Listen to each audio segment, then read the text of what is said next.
السلام عليكم ورحمة الله وبركاته. إن الحمد لله نحمده ونستعينه ونستغفره ونعوذ بالله من شرور أنفسنا ومن سيئات أعمالنا.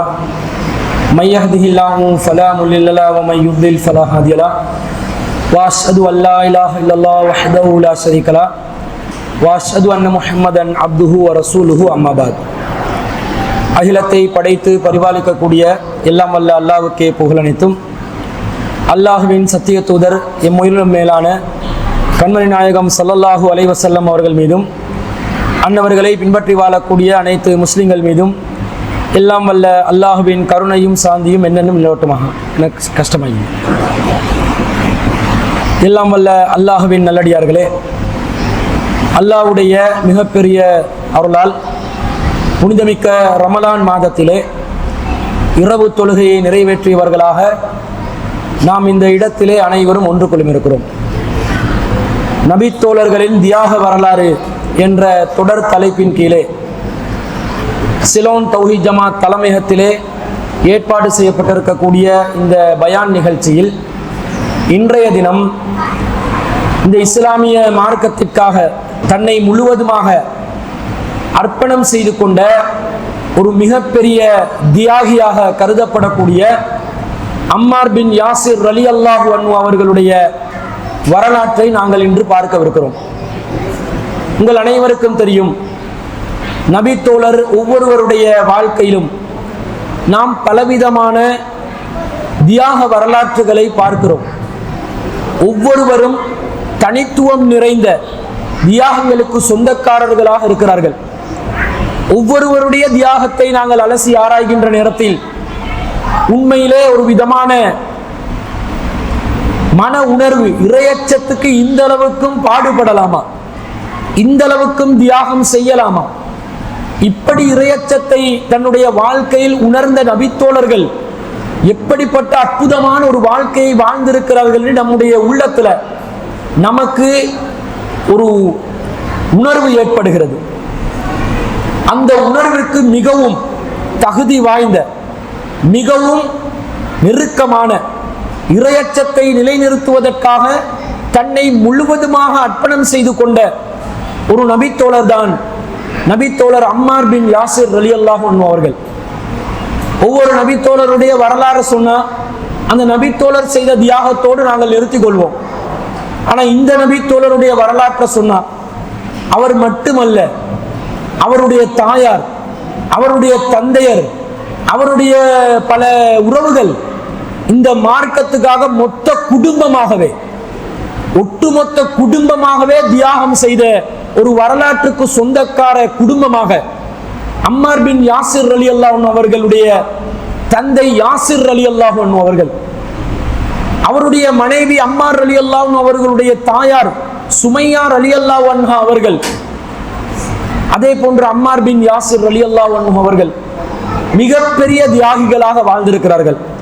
இந்த மார்க்கத்துக்காக அவர்கள் தங்களை அர்ப்பணித்து இருக்கிறார்கள்.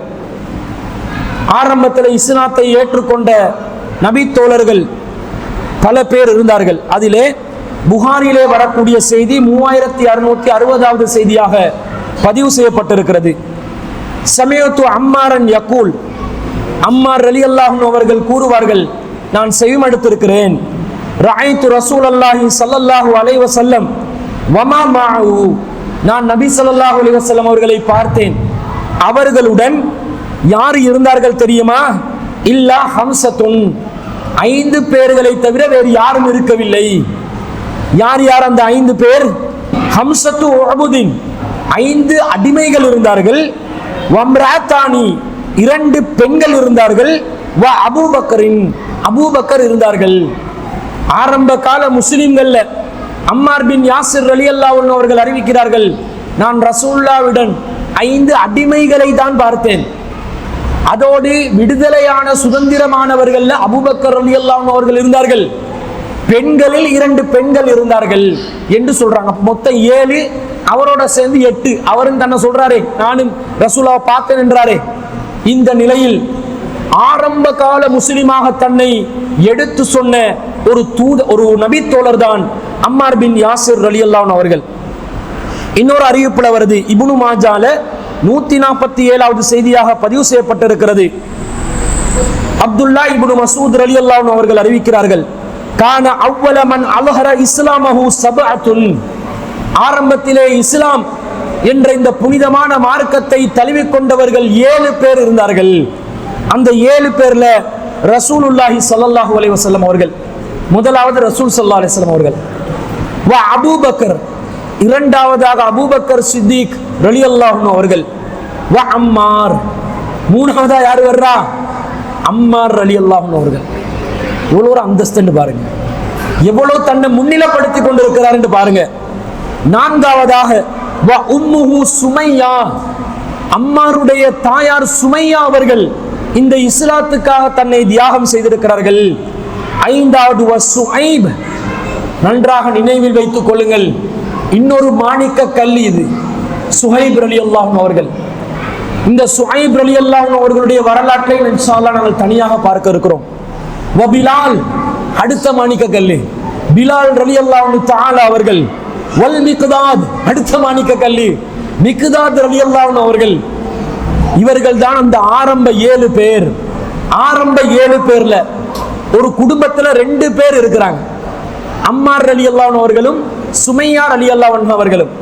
இந்த சுமையா என்று சொல்லக்கூடிய தாயார், அம்மாருடைய தாயார், அவங்க ஒரு அடிமையாக இருந்த ஒருவர், அடிமை பெண்மணியாக இருந்தார். அவங்க பார்க்கிறதுக்கு பெரிய தோற்றத்தில் அழகான ஒரு நிலையில் இல்லை. ஆனா யாசிர் ரலியல்லாஹு அன்ஹு அவர்கள் மக்காவை சேர்ந்த ஒருவர் அல்ல. அவர் தன்னுடைய ஒரு குடும்ப உறவை தேடிச் செல்வதற்காக வேண்டி பல நாடுகளை அவர் என்ன செய்கிறார்? கடந்து செல்கிறார். அதுல மக்காவை வந்து அடைகிறார். ஒரு அனாதையாக, நெருக்கடிக்கு உள்ளானவராக, கைவிடப்பட்ட ஒரு நிலையில, குடும்பம் இல்லை. அந்த நேரத்தில் சுமையா ரலியல்லாஹு அன்ஹு அவர்களுடைய எஜமான், குறைசி காஃபிர் தலைவராக இருந்த ஒருவன் யாசிர் ரலியல்லாஹு அன்ஹு அவர்களை பார்த்து அவருக்கு வந்து கை கொடுக்கிறார், வாழ்வாதாரத்தை ஏற்படுத்துறார். யாசிர் ரலியல்லாஹு அன்ஹு அவர்கள் ரொம்ப அழகான தோற்றத்துல, ரொம்ப அழகான வடிவத்துல இருந்தவர். தன் உறவுக்காக வேண்டி எவ்வளவு தியாகம் செஞ்சு வர்றாருண்டா, அவருடைய உள்ளத்துல எவ்வளவு பாசம் இறக்க குணம் இருந்திருக்கும். சிந்திச்சு பாருங்க. இந்த காலத்துல உறவோட பார்த்து யாருமே பழகிறதே இல்லை. உறவை கண்டல அப்பாடியோ வர்றாங்க, வந்தா எந்த நேரத்துல கிளம்புவாங்க என்று யோசிக்கிற அளவுக்கு உட்கார்ந்து கொண்டே இருப்பாங்க. சரியான மண்டை குத்து, சரியான அல்லட்டி, கொழும்பு தமிழ்ல அல்லட்டி கேசுவல் உறவுகளை நாங்க பாராட்டுற வார்த்தைகள். யாசிர் ரலியல்லாஹு அன்ஹு அவர்கள் உறவை தேடி நாடோடியா திரிகிறாரு. பிறகு சரி உறவது கிடைக்கல, நானும் கைவிடப்பட்ட நிலையில இருக்கிறேன், இந்த எஜமான் எனக்கு கை கொடுக்கிறாருன்னு இவரும் என்ன செய்கிறார்? அந்த எஜமானுக்கு பணியாளராக மாறுகிறார். நல்ல நேர்மை, நல்ல ஒழுக்கம், நல்ல பண்பாடு. எஜமான் என்ன நினைக்கிறாரு? என்னுடைய அடிமை பெண்ணாக இருக்கக்கூடிய சுமையாவை நான் இவருக்கு திருமணம் செய்து வைத்தால் நன்றாக இருக்கும் என்று சொல்லி சுமையாவை திருமணம் செய்து வைக்கிறார். யாசிர் ரலியல்லாஹு அன்ஹு அவர்களும் அதை ஒப்புக்கொள்கிறார்கள். அப்ப அவர் அந்த கருப்பு நிறம், அடிமைத்தனம் என்றதை பார்க்கல. நல்ல பெண்ணு சுமையா ரலியல்லாஹு அன்ஹு அவர்கள், நல்ல ஒரு பெண்ணாக இருக்கிறாங்க, அவரை நான் ஏற்றுக்கொள்கிறேன் என்று திருமணத்தில் இணைகிறார்கள். அந்த 2 பேரும் காஃபிர் ஒருவருடைய அடிமைகளாகத்தான் இப்போது இருக்கிறார்கள். இந்த நிலையில இந்த தம்பதிகளுக்கு பிறக்கிற அந்த முத்துக்கல்லு தான் அம்மார் பின் யாசிர் ரலியல்லாஹு அன்ஹு அவர்கள். இந்த அம்மார் என்ற பேரை குழந்தைகளுக்கு வைக்கிறதுக்கு ரொம்ப தகுதியான ஒரு பேர் தான். ஆனா எல்லாரும் இந்த பேரை வைக்க ஆரம்பிச்சுட்டாங்க ஒரு காலத்துல. அதனால நான் செலக்ட் பண்ணல, எல்லாரும் இந்த பேரை வைக்க ஆரம்பிச்சாங்க. ஆனா பேர் வைப்பதற்கு தகுதியான ஒரு பேர் தான் இது, அம்மார். அந்த குழந்தை அந்த பேருக்கு ஏத்த மாதிரி வளருது, தியாகத்தோடு வளருது, இஸ்லாமிய பற்றோடு அந்த வளர்றதுக்குரிய நேர்மையான ஒரு உள்ளம் அந்த குழந்தைக்கு ஏற்படுது. நபி ஸல்லல்லாஹு அலைஹி வஸல்லம் அவர்கள் மக்காவிலே தன்னை இறை தூதர் என்று அறிவிக்கிறார்கள். அறிவிக்கும் பொழுது இந்த அடிமைகளாக இருந்த தம்பதிகளுக்கு இஸ்லாத்தின் செய்தி கேள்விப்படுது. கேள்விப்பட்ட உடனே ரசூல் ஸல்லல்லாஹு அலைஹி வஸல்லம் அவர்களை சந்தித்து புனித இஸ்லாத்தை ஏற்றுக்கொள்கிறார்கள். ஆரம்பத்தில் இருந்த அடிமைகள் இருந்தாங்களே, அந்த அடிமைகள் பட்டியல்ல யாசிர் ரலியல்லாஹு அவர்களும் இருக்கிறார்கள். அந்த அடிமைகள் பட்டியல்ல அம்மார் ரலியல்லாஹு அவர்களும் இருக்கிறார்கள். அந்த பெண்களுடைய தரப்பிலிருந்து சுமையா ரலியல்லாஹு அவர்களும் வருகிறார்கள். இஸ்லாத்தை ஏற்றுக்கொண்டாச்சு. அம்மார் அவர்கள் வளருகின்ற நேரத்தில், நல்லது கெட்டது தெரிய ஆரம்பிக்கின்ற நேரத்தில் அவருக்கு இஸ்லாம் சேருது. இஸ்லாத்துக்குள்ள வந்தாச்சு. அம்மார் ஒரு இளைஞரா இருக்கிறார். யாசிர் அவர்களும் அந்த இளைஞரை பெத்தெடுத்தவர் அடிமையாக இருந்தாலும் ஒரு வயது முதிர்ச்சி அடைஞ்ச நிலையில் இருக்கிறார். சுமையா ரலியல்லாஹு அவர்களும் வயது முதிர்ச்சி அடைஞ்ச நிலையில் இருக்கிறாங்க. இஸ்லாத்தை ஏற்றுக்கொள்கிறார்கள். செய்தி கேள்விப்பட்டா சும்மா இருப்பாங்களா? அந்த செய்தியிலே வருகிறது, ஃபஅம்மா ரசூலுல்லாஹி ஸல்லல்லாஹு அலைஹி வஸல்லம் ஃபமனஅஹு அல்லாஹு பிஅம்மிஹி. ரசூல் ஸல்லல்லாஹு அலைஹி வஸல்லம் தன்னுடைய சிறிய தந்தை அபூ தாலிப் அவர்களால் பாதுகாப்பு பெறுகிறார்கள்.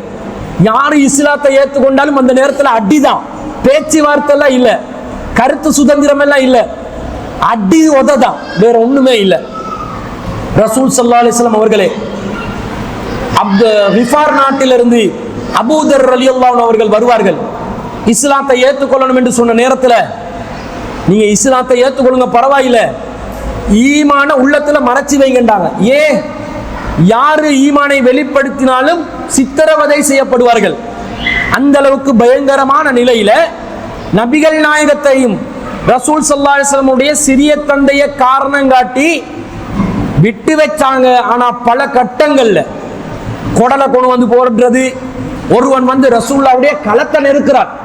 ரசூல் ஸல்லல்லாஹு அலைஹி வஸல்லம் காபத்துல்லாஹ்ல தொழுது கொண்டு இருக்கும் பொழுது தன்னுடைய சால்வையை எடுத்து ரசூலுல்லாஹ்வுடைய களத்தை பிடிச்சு நெருக்கிறார். ரசூலுல்லாஹ்வுக்கு மூச்சு திணறுது. உடனடியாக அபூபக்கர் சித்திக் ரலியல்லாஹு அவர்கள் அவனை தடுத்து நிறுத்தி ரசூலுல்லாஹ்வுடைய களத்தில் நெருக்கப்பட்டிருந்த அந்த நெருக்கத்தை இலேசாக்கி விட்டு ரசூலுல்லாஹ்வை காப்பாத்துறாங்க. இப்படிப்பட்ட நிலையில தான் இறை தூதரே உயிருக்கு உத்தரவாதம் இல்லாத சூழ்நிலையில இருக்கும் பொழுது அடிமைகள் கிடைச்சா சும்மா இருப்பாங்களா? இன வெறி, மத வெறி, சிலை வழிபாட்டின் மீது கொண்ட பக்தி, முஸ்லிம்கள் ஏகத்துவத்தை சொல்லுகின்ற நேரத்தில் கடுமையான தாக்குதலுக்கு உள்ளாகுகிறார்கள். அந்த நேரத்தில் ரசூல் ஸல்லல்லாஹு அலைஹி வஸல்லம் தன்னுடைய சிறிய தந்தையுடைய அந்த பாதுகாப்புல சமூக அந்தஸ்துல ஓரளவு பாதுகாப்பு பெற்றார்கள். வஅம்மா அபூபக்கரின் ஃபமனஅஹு அல்லாஹு பிகௌமிஹி. அபூபக்கர் சித்திக் ரலியல்லாஹு அவர்கள் சுதந்திரமான ஒருவராக இருந்தார். அவருடைய சமுதாயத்தார், அவருடைய குலம், அவருடைய கோத்திரம் அவருக்கு யாரும் கை வைக்கிறது என்ன செய்யல, விரும்பல. இன்னும் சொல்ல போனார், அபூபக்கர் சித்திக் ரலியல்லாஹு அவர்கள் அந்த சமூகத்திலே ஒரு பிரமுகராக வேறு இருந்தார். இந்த நிலையில் அவருக்கு பாதுகாப்பு. ஆனா வஅம்ம சாயிருஹும் ஃபஅஹதஹுமுல் முஸ்ரிகூன வஅல்பஸூஹும் அத்ராஹல் ஹதீத்.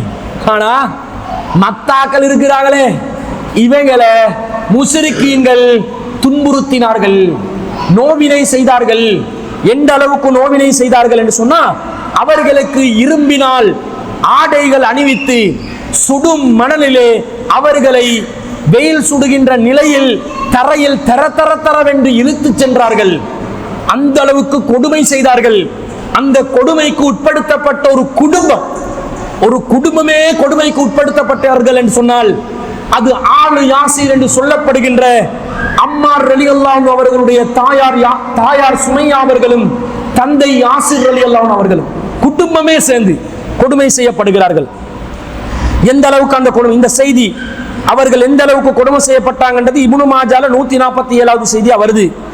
இந்த குடும்பம் இரண்டு யாசிர் ரலியல்லாஹு அவர்கள் இரண்டு பேரிச்ச மரங்களுக்கு மத்தியிலே கட்டப்பட்ட நிலையில் அந்த பேரிச்ச மரங்கள் வெட்டப்பட்டு இரண்டாக பிளக்கப்பட்டார்கள் என்று ஒரு செய்தி வருது. ஆனா அந்த செய்தியை தேடி பார்த்த அளவுல எங்கேயுமே ஆதாரபூர்வமானதா கிடைக்கல. ஆனா கொடுமை செய்யப்பட்டார்கள். சுமையா ரலியல்லாஹு அன்ஹா அவர்களுடைய மர்மஸ்தானத்தை நோக்கி அம்பு எய்ந்து அவர்கள் கொலை செய்யப்பட்டார்கள். இஸ்லாமிய வரலாற்றிலே முதலாவதாக ஷஹீதான பெண் அவர்கள் தான் என்று ஒரு செய்தி வருகிறது. ஆனால் அந்த செய்தி பலவீனமான செய்தியா இருக்குது. ஆனாலும் இந்த குடும்பம் ஒட்டுமொத்தமாக கடுமையான முறையில் தாக்குதலுக்கு உள்ளாகுகிறார்கள். ஒரு சந்தர்ப்பத்தில் அம்மார் பின் யாசிர் ரலியல்லாஹு இளைஞரா இருக்கிறாரா, இளைஞரை தன்னுடைய தாய் தந்தையருக்கு முன்னாலேயே துன்புறுத்துகிறார்கள். அந்த துன்புறுத்தலை அவர் தாங்க முடியாமல் அவர் திணறி கொண்டு இருக்கிறார். என்ன செய்யன்னு புரியல. திணறுகிறார். அந்த நேரத்தில் காபிர்கள் என்ன எதிர்பார்க்கிறாங்கன்னு பாருங்க. அவனோட அற்பமான எண்ணம் என்னன்னு பாருங்க. எவ்வளவு ஒரு மகத்துவமான கொள்கை லா இலாஹ இல்லல்லாஹ்னு சொல்லக்கூடிய கொள்கை, வணக்கத்துக்குரியவன் அல்லாஹ்வை தவிர வேறு யாரும் இல்லை என்று சொல்லக்கூடிய கொள்கை, சிலை வழிபாடுகள், அதை நாங்கள் வணங்குவது, சிலைகளுக்கு ஆற்றல் இருப்பதாக நம்புவது ஒரு மடத்தனமான கொள்கை என்பது அனைத்து மனிதர்களாலும் இலகுவாக விளங்கிக் கொள்ளக்கூடிய ஒன்று என்றாலும் வரட்டு கௌரவம், அவர்களுடைய அந்த குல பெருமை அவர்களை தடுக்கிறது. எந்த அளவுக்கு தடுக்கிறதுன்னா, கேட்கிற வார்த்தை அற்பமான ஆசை பாருங்க. நப்பாசைய பாருங்க. நப்பாசை என்ன தெரியுமா? அம்மார், நீ இப்போது சொல்ல வேண்டும் முஹம்மதை நீ வெறுத்தவன் என்று சொல்ல வேண்டும். முஹம்மதை நீ திட்டுபவனாக நாங்கள் உன்னை பார்க்க வேண்டும். எனவே எங்களுக்கு முன்னால் முஹம்மதுடைய மார்க்கத்தை விட்டு விலகினேன் என்று அறிவித்து விடு, முஹம்மத் படி கேவலமானவன் என்பதை அறிவித்து விடு என்று துன்புறுத்துகிறார்கள். கடுமையான அடி, வெயில்ல சுடுறதும் மேல சூடேற்றுறதும், கடுமையான வெப்பங்களை ஏற்படுத்துவதும், ஆடையை அணிய வைக்காமல் நிர்வாணமாக துன்புறுத்துவதும் கடும் வேதனை. அடிமைகளாக வேற இருக்கிறாங்களா? இவர்களுக்கு ஒன்றும் பண்ண முடியாது. ஏழாவது ஒரு நிலையில அம்மார் பின் யாசிர் ரலியல்லாஹு அன்ஹு அவர்கள் சொல்லி விடுகிறார்கள், நான் முகமதை ஏற்றுக்கொள்ளல, அவரை மறுக்கிறேன், அவரை மட்டமா பேசுறேன்னு பேசுறாங்க. ஆனா அவருடைய உள்ளம் தாங்கவே இல்லை, உள்ளம் ஏற்றுக்கொள்ளவே இல்லை. கடுமையான முறையில் அந்த குற்ற உணர்ச்சி அவரை தாக்குது. கப்பித்துக் கொள்றதுக்காக, உயிர் பிழைச்சு கொள்றதுக்காக இதை சொன்னாரே தவிர உள்ளத்தால் அவர் சொல்லவில்லை என்பது அவர் உணர்ந்து அல்லாஹ்வின் தூதர் ஸல்லல்லாஹு அலைஹி வஸல்லம் அவர்களை சந்தித்து, அல்லாஹ்வின் தூதரே, எனக்கு இப்படிப்பட்ட ஒரு நிலை ஏற்பட்டது, அதனால் தான் கூறினேன் என்று சொல்ல அல்லாஹ்வின் தூதர் ஸல்லல்லாஹு அலைஹி வஸல்லம் அவருக்கு ஒரு குர்ஆன் வசனமே இறங்குது. 16வது அத்தியாயத்துல 106வது வசனம், மன் கஃபர பில்லாஹி மின் பஅதி ஈமானிஹி, யார் ஒருவர் ஈமானுக்கு பிறகு அல்லாஹ்வை மறுக்கிறார்களோ அவர்களுக்கு அல்லாஹ் தண்டனையை கொடுப்பான். வலஹும் அஸாபுன் அலீம், அந்த வசனத்துல இறுதியில வருது, வலஹும் அஸாபுன் அலீம் ஃபஅலைஹிம் கலபும் மினல்லாஹ், அவர்களுக்கு அல்லாஹ்வுடைய கோபம் இருக்கிறது. வலஹும் அஸாபுன் அலீம், அவர்களுக்கு துன்புறுத்தும் வேதனை இருக்கிறது. வசனத்துல ஆரம்பத்தையும் இறுதியையும் சொன்னேன். என்ன சொல்றாங்களா? யார் ஈமான் கொண்ட பிறகு குஃப்ரியத்துக்கு செல்கிறார்களோ அவர்களுக்கு அல்லாஹ்வுடைய கோபம் இறங்கும், அவர்கள் அல்லாஹ் கடுமையா தண்டிப்பான் என்பது அல்லாஹ்வுடைய விதி. இந்த நிலையில அல்லாஹ் இடையில அந்த வசனத்துல ஒரு விதி விலக்க போடுறான் பாருங்க, இல்லா மன் உக்ரிய வ கல்புஹு முத்மஇன்னும் பில் ஈமான், யாராவது ஒருவர் நிர்பந்திக்கப்பட்டால், வ கல்புஹு முத்மஇன்னும் பில் ஈமான், அவருடைய உள்ளம் ஈமானிலே உறுதியாக இருக்கக்கூடிய நிலையில் நிர்பந்திக்கப்பட்டால், அத்தகையவர்களுக்கு அல்லாஹ் தஆலா வலாக்கின் மன் சரஹபில் குஃப்ரி சதுரன், அத்தகையவர்களுக்கு அல்லாஹ் தஆலா தண்டிக்க மாட்டான். வலாக்கின் மன் சரஹபில் குஃப்ரி சதுரன், மாறாக யார் குஃப்ருக்காக தன்னுடைய உள்ளத்தை விரிவாக்கிக் கொண்டே செல்வார்களோ அத்தகையவர்களுக்கு தான் ஃபஅலைஹிம் கலபும் மினல்லாஹ், அவர்களுக்கு அல்லாஹ்வின் கோபம் ஏற்படும்.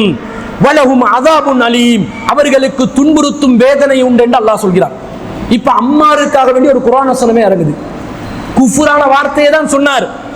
முஹம்மது ஸல்லல்லாஹு அலைஹி வஸல்லம் அவர்களை யாராவது ஒருவர் மட்டகரமாக பேசினால், அவர் இறை தூதர் இல்லை என்று பேசினால், முஹம்மது தான் இந்த குர்ஆனை எழுதி இருக்கிறார் என்று யாராவது ஒரு பேர் தாங்கி முஸ்லிம் பேசினால், அவர் இஸ்லாத்தை விட்டு வெளியேறுகிறார், அவர் குஃப்ரியத்துக்கு செல்கிறார். எங்கட சமூகத்தில் படிச்சவங்க கொஞ்சம் பேர் இருப்பாங்க, படிச்சுட்டு எல்லா பலாய் குப்பைகளையும் படிச்சிருப்பாங்க, மார்க்கத்தை படிச்சிருக்க மாட்டாங்க. மார்க்கத்தை படிக்காம பேசுறது, அது முகம்மது சொன்னது எல்லாமே ஏற்றுக்கொள்ளணும் என்றது இல்லை என்றுவான். இவங்களோட ஈமான் என்ன ஆகும்? குஃப்ரியத்துக்கு போகுதுன்னு அர்த்தம். ஆனா அந்த நிலையில் அம்மார் ரலியல்லாஹு சொல்லல. நிர்பந்தம், துன்புறுத்தல், வேதனை, உள்ளத்துல ஈமான் உறுதியாக நிற்கிறது. அதனால் அந்த நிர்பந்தத்தில் வார்த்தைகளை வெளிப்படுத்தினார்கள். அல்லாஹ் தஆலா அதை மன்னிக்கிறான், அதுக்கு அங்கீகாரம் கொடுக்கிறான். அம்மாருக்கு மட்டுமல்ல, அம்மாருக்கு பிறகு வரக்கூடிய எந்த முஸ்லிமுக்கு இந்த நிலை ஏற்பட்டாலும் உயிர் காத்து கொள்ளும் நிலை ஏற்படுகின்றது. இந்த நிலையில் குஃப்ரியத்தை நாங்கள் மொழிய வேண்டுமா? உள்ளத்துல ஈமான உறுதியா வச்சு துன்புறுத்தல் இருந்து விடுபடுவதற்காக குஃப்ரியத்தான வார்த்தைகளை மொழிவது இஸ்லாத்திலே குற்றமாகாது. அல்லாஹ் அவர்களை மன்னிப்பான் என்ற இந்த வசனம், இந்த சட்டம், இந்த கொள்கை விளக்கம் அம்மார் பின் யாசிர் ரலியல்லாஹு அன்ஹு அவர்களுடைய வாழ்க்கையிலே நமக்கு கிடக்கிறது. நபி ஸல்லல்லாஹு அலைஹி வஸல்லம் அவர்கள் அம்மார் பின் யாசிர் ரலியல்லாஹு அன்ஹு அவர்களுக்கு எந்த அளவுக்கு அந்த குடும்பத்துக்கு, யாசிர் ரலியல்லாஹு அன்ஹு அவர்களுடைய குடும்பத்துக்கு எந்த அளவுக்கு ரசூல் ஸல்லல்லாஹு அலைஹி வஸல்லம் அவர்கள் அவர்களுடைய மனதால அவர்களை பற்றி கருணை புரிந்து அவர்களுக்கு மறுமையிலே சுவனம் கிடைக்க வேண்டும் என்று நினைத்தார்கள் என்று சொன்னால், அஹ்மதிலே ஒரு ஹதீஸ் வருகிறது, 412வது ஹதீஸ். அதிலே உஸ்மான் ரலியல்லாஹு அன்ஹு அவர்கள் சொல்கிறார்கள், உஸ்மான் ரலியல்லாஹு அன்ஹு அவர்கள் ஒரு சபையில் இருக்கிறாங்க. உமையா ஆட்சி நடக்கிற காலம், உமர் ரலியல்லாஹு அன்ஹு அவர்களுக்கு பிறகு அந்த ஆட்சி நடக்கிற நேரத்தில் உஸ்மான் ரலியல்லாஹு அன்ஹு கேட்கிறாங்க, இன்னி சாயிலுக்கும் வ இன்னி உஹிப்பு அன் தஸ்துகூனி நஸத்துகுமுல்லாஹ, நான் ஒரு செய்தியை உங்களுக்கு சொல்ல விரும்புகிறேன், ஒரு கேள்வியை உங்களுக்கு கேட்க விரும்புகிறேன். அந்த கேள்விக்கு நீங்கள் சரியான பதிலளித்து நான் சொல்லுகின்ற பதிலில் நீங்க பதிலளிக்காட்டி நான் சொல்லுகின்ற பதிலில் என்னை நீங்கள் உண்மைப்படுத்துவீர்கள் என்று நான் கடுமையாக எதிர்பார்க்கிறேன் என்று சொன்னார்கள். அத்தஅலமூன அன்ன ரசூலுல்லாஹி ஸல்லல்லாஹு அலைஹி வஸல்லம் கான யூசிரு குரைஷன் அலா ஸாயிரின் நாஸ். மக்களே, உங்களுக்கு தெரியுமா, மனிதர்கள் அனைவரையும் விட, மக்கள் அனைத்து கோத்திரங்களையும் விட குறைசி கோத்திரத்தாரை அல்லாஹ்வின் தூதர் ஸல்லல்லாஹு அலைஹி வஸல்லம் அவர்கள் அதிகமாக நேசித்தார்கள் என்று உங்களுக்கு தெரியுமா அப்படி என்று கேட்கிறார்கள். வயூசிரு பனி ஹாசிமின் அலா ஸாயிரி குரைஷ், குறைசி கோத்திரத்தாரில் பனு ஹாசிம் என்ற உபபிரிவான ஒரு கிளை கோத்திரமான பனு ஹாசிம் என்ற கோத்திரத்தாரை நபிகள் நாயகம் ஸல்லல்லாஹு அலைஹி வஸல்லம் அவர்கள் அதிகமாக விரும்பினார்கள் என்ற செய்தி உங்களுக்கு தெரியுமா என்று கேட்க, ஃபஸகத்தல் கௌம், மனிதர்கள் அனைவரும் அங்கே ஆஜராகி இருந்தவர்கள் அமைதியுற்றார்கள். காரணம், அவங்க எல்லாம் உமையாக்கள் குறைசிகள் அல்ல. உஸ்மான் ரலியல்லாஹு அன்ஹு குலம் குறைசி குலம் அல்ல, உமையா குலத்தை கோத்திரத்தை சேர்ந்தவர்கள். அதனால மௌனமா இருக்கிறாங்க. ஃபகால உஸ்மான் ரலியல்லாஹு அன்ஹு லவ் அன்ன பியதி மஃபாத்திஹல் ஜன்னா, உமையாக்களே இதுக்கெல்லாம் நீங்க யோசிக்காதீங்க, ஃபெடப்பாகிறாதீங்க.